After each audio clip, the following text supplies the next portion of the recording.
Magandang umaga mula sa Pag-asa Weather Forecasting Center. Ito ng ating update sa magiging tayo ng panahon sa susunod na 24 oras. Ngayong araw, inaasahan natin malaking bahagi ng ating bansa makakaranas ng mga pag-ulan dulot yan ng mga iba't ibang weather system. Una, dito sa area ng Northern Luzon dahil sa epekto ng shear line at northeast monsoon, makakaranas tayo ng mga pag-ulan. Dito naman sa eastern section ng Central and Southern Luzon, dahil sa epekto ng easterlies, asahan rin natin yung mga kalat-kalat na pag-ulan at thunderstorms throughout the day. Sa area naman ng Mindanao at sa Palawan, dahil sa epekto ng Intertropical Convergence Zone o yung salubungan ng hangin mula sa Northern and Southern Hemisphere, mataas sa pag-ulan rin ang ating mararanasan over these areas. For Metro Manila and the rest of Luzon and the rest of Visayas at itong western and central portions ng Mindanao, generally fair weather conditions sa ating inaasahan ngayong araw, pero nandiyan pa rin yung mga tsansa ng mga usual afternoon to evening na mga rain showers or thunderstorms. At patuloy nga nating minomonitor itong mga cloud clusters dito sa labas ng ating PAR. Itong mga kaulapan na ito ay associated sa ating Intertropical Convergence Zone. So sa ngayon, wala pa tayong low pressure area na minomonitor because as of now nga ay disorganized pa yung convection na associated sa mga kaulapan na ito.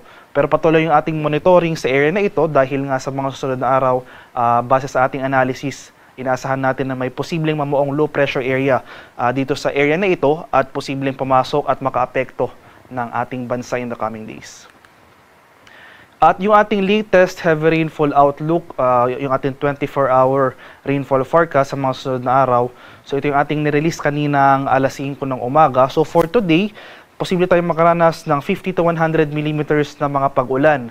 Moderate to heavy rains dito sa area ng Cagayan, Apayao at sa Isabela. So posible magpatuloy yung mga pag-ulan dito sa area ng Cagayan hanggang bukas. Kaya sa mga lugar na ito, sa mga probinsya na ito, patuloy po tayong maging handa at alerto sa mga banta ng flooding at landslides dahil within the next 2 days ay malalakas pa rin at significant yung mga pag-ulan na ating mararanasan.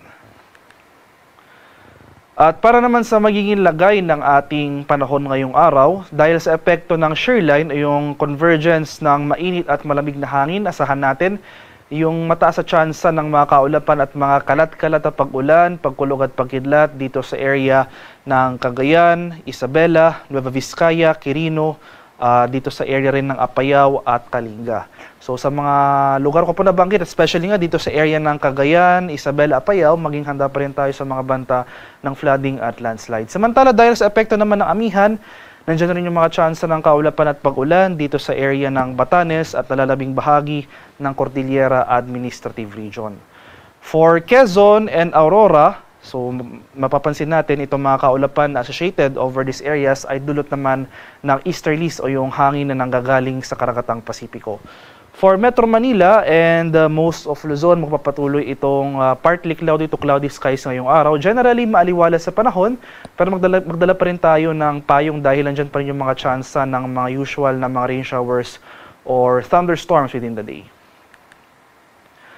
Sa area naman ng Palawan, Visayas at sa Mindanao, itong eastern section ng Mindanao, particular na sa mga lalawigan or sa mga rehiyon ng Caraga, Northern Mindanao at Davao Region, pati na rin dito sa area ng Palawan, makakaranas pa rin tayo ng mga kaulapan at mga pag-ulan ngayong araw dulot yan ng ITCZ. Meanwhile, for the rest of Visayas and or buong Visayas and the rest of Mindanao, magpapatuloy pa rin itong magandang panahon ngayong araw, generally fair weather. Nandiyan pa rin yung mga usual isolated rain showers or thunderstorms throughout the day. Sa kalagayan naman nating karagatan, kaninang alas 5 ng umaga nag-issue na tayo ng final gale warning. So wala na tayong gale warning na nakataas as of now, pero posible pa rin tayong makaranas ng katamtaman hanggang sa maalong karagatan. So moderate to rough sea conditions, posible pa rin dito sa northern and western seaboards ng Northern Luzon. Kaya sa ating mga kababayang mangingisda at may mga maliliit na sasakyang pandagat over these areas, huwag po muna tayong pamalaot dahil posible pa rin yung moderate to rough sea conditions over these areas. At ito naman yung ating latest tropical cyclone threat potential na issued kahapon.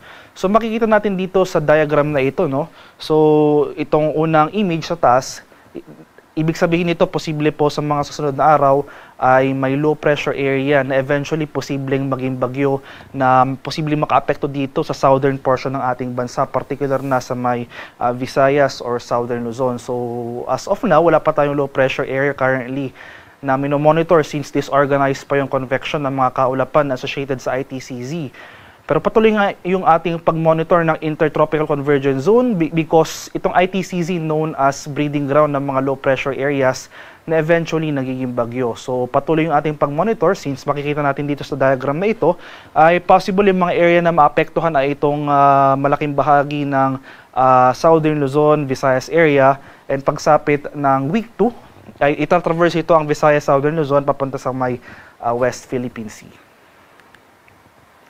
Para sa ating 4-day weather outlook o yung magiging lagay ng ating panahon sa mga susunod na araw, simula bukas, araw ng Linggo hanggang sa Lunes, dahil sa epekto ng shear line, asahan pa rin natin yung mga kaulapan at mga pag-ulan dito sa malaking bahagi ng Northern Luzon, particular dito sa mainland Cagayan Valley at itong northern portions ng Cordillera sa may mga lalawigan ng Apayao at Kalinga. Samantala, itong ITCZ, slightly mag-shift northward yung axis nito. So, posible na rin itong magdulot ng mga pag-ulan dito sa area ng Visayas, malaking bahagi ng Southern Luzon, so sa may Bicol region at Mimaropa, at magpapatuloy yung mga pag-ulan dito sa malaking bahagi ng Mindanao. So, patuloy ngayon ating pag-monitor dito sa area na naapektuhan ng ating ITCZ dahil sa mga susunod na araw, ay posibleng yung low pressure area na eventually posibleng maging bagyo dito manggagaling sa ITCZ. Posible embedded ito or nakapaloob sa Intertropical Convergence Zone bilang known nga ito as a breeding ground for low pressure areas. Pagsapit naman ng Tuesday to Wednesday, itong ITCZ as well as yung low pressure area na posibleng maging bagyo ay magdudulot ng mga kaulapan at mga kalat-kalat na pag-ulan at thunderstorm sa malaking bahagi ng Central and Southern Luzon. So dito sa Central Luzon, including Metro Manila, Calabarzon, Mimaropa, Bicol Region, pati na rin dito sa malaking bahagi ng Visayas at itong Mindanao, particular na itong northern portion ng Mindanao. So may kalawakan, no, yung mga or may medyo marami yung mga areas na mararanasan yung epekto ng LPA at ITCZ in the coming days.